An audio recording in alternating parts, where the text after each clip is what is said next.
В Ухту и Сыктывкар молодые актеры прибыли с 2 постановками. Публика тепло встретила гостей и, похоже, по достоинству оценила их наработки. На спектаклях «Транссиб» и «Преступление и наказание» залы были переполнены.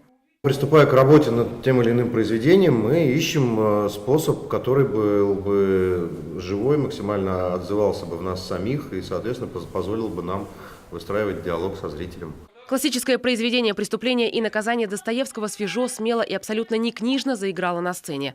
Всего 4 актера, минимум декораций, только живые и настоящие эмоции. Представление студентов – это попытка приблизить события романа к себе, разобраться в мотивах и пережить смысл сюжета.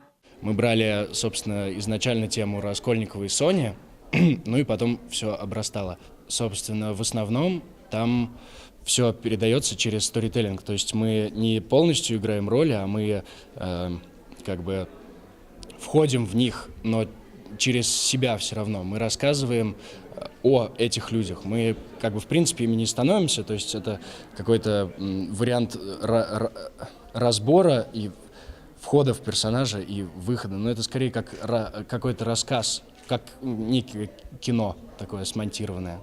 Актеры импровизировали, общались с публикой и экспериментировали. Это полностью разрушило даже намеки на барьеры со зрителями. А живая джазовая музыка дополнила целостность картины, украсила постановку.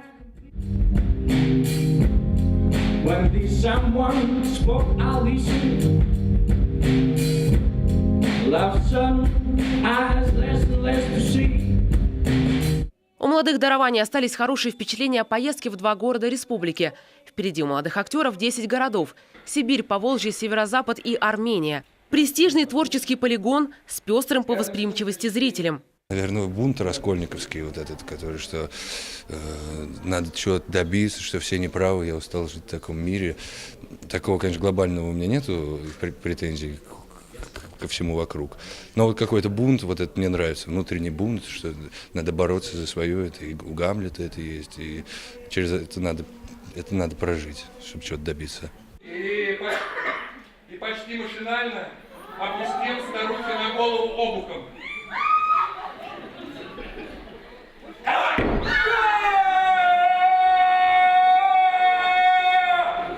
Таисия Жакова, Виктория Лихачева, Ольга Герасимова, Павел Люлянмин, Артем Соколов, телеканал «Юрган».